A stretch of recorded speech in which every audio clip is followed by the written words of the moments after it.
Hi guys, I am Ranya O'Connor, and I am the director of the Curbside Chronicle at the Homeless Alliance in Oklahoma City.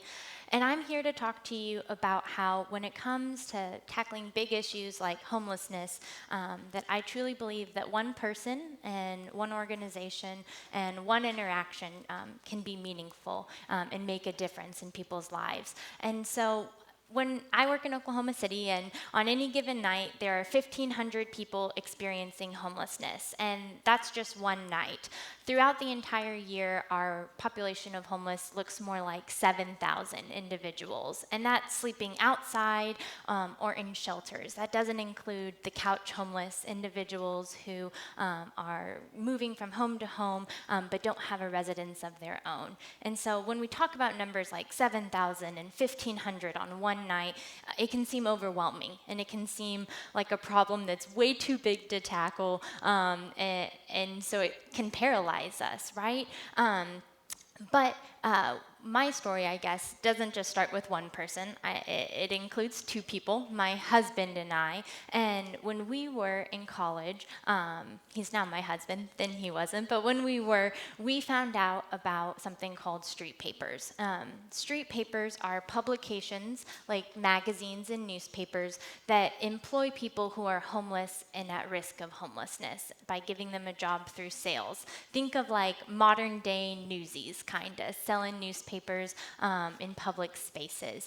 And so we heard of this idea, and we had really been talking about the issue of homelessness that we were passionate about, and being discouraged about driving around Oklahoma City and constantly seeing people panhandling on the side of the road, and understanding that individuals have barriers that make traditional employment difficult, but that's what individuals in that situation had to turn to. And when we found out about street papers, it was like, voila. I mean, here is something that meets a person where they are, and gives them a tool to transition forward and move forward. And so we had this idea, and we decided to pursue it. We decided to see if it could work in Oklahoma City. And so that really started us acknowledging that as individuals, we could have thought of a million reasons as to why we were inadequate. One being our age and experience and all of that, but we knew that we had drive, and we knew that we were determined and passionate. And so we approached the Homeless Alliance, and we talked to them about this idea, and seeing if they, being a nonprofit that had already existed for a decade, thought that it could be something that could work. And luckily, they were open to it and said, give it a try. But whenever we started off, it very much was an idea, a concept of saying, hey, this has been proven in hundreds of other cities around the world to work, but what will this look like in Oklahoma City? And so it involved a lot of us driving around and trying to recruit vendors, and just getting our first publication out, and small things like that.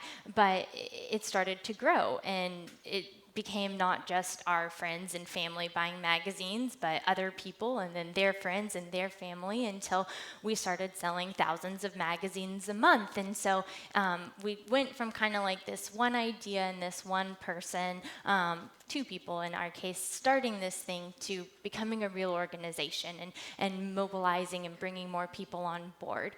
And at the Homeless Alliance, we have a saying that we use called rallying the community to end homelessness. And it's this idea that homelessness is a community-wide issue, and so it's going to take a community-wide effort to see its end. And one organization by itself isn't going to solve that. Curbside, we're not going to solve it in its entirety. Shelters aren't going to solve it in its entirety. Feeds aren't going to solve it in its entirety. But whenever we work together and we collaborate, we can make a really big difference. And individual organizations and ideas can make a difference in the idea of creating something new and approaching these social problems in a new way is important. And so Curbside became beyond an idea into an organization. But my favorite part about Curbside is the fact that it's made up of multiple interactions, and that's how we find our success. And so you could think, well, me buying a magazine from one person, what does that really do to solve the issue of homelessness? How can $2 to one person, make a difference? But the idea is that it adds up, and that through these multiple interactions, through these thousands of interactions, a simple idea can become really powerful. And we've seen that with Curbside. This past year, 19 of our vendors were able to move into housing and overcome over 200 years of homelessness that they'd experienced combined. And that was because individuals like you and like me made the decision to make that one small purchase, but they added up thousands and thousands of times to make a real impact. And not just in the lives of our vendors, but in the lives of the individual customers as well. Whenever our vendors sell magazines, they're selling a product that they're also helping contribute to. The Curbside Chronicle, as a street paper, has articles written by the homeless about experiencing homelessness and also about other social content. And so our vendors are contributing to each issue that they're selling. And when they sell that to a person, you're getting a product where you can have your eyes open to something that maybe you've never experienced or don't know a lot about. And with that, that equal interaction, that equal transaction, it gives people from two different walks of life a reason to interact and a reason to break down kind of socially isolating walls that exist in our society. Before Curbside, a lot of individuals would choose not to interact with someone that they saw experiencing homelessness because maybe it felt uncomfortable and they didn't know how to approach a person in that situation, what to say. And so there was this barrier that existed.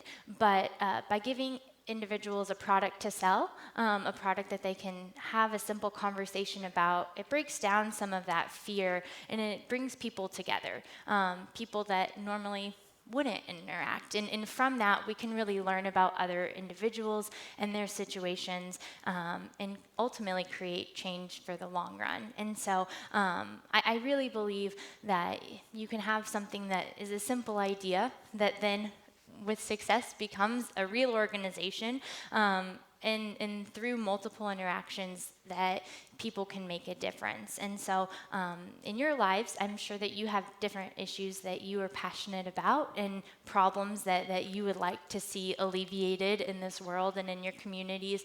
And so I would just encourage you to know that, as one person, you can be powerful in making change. Thank you so much.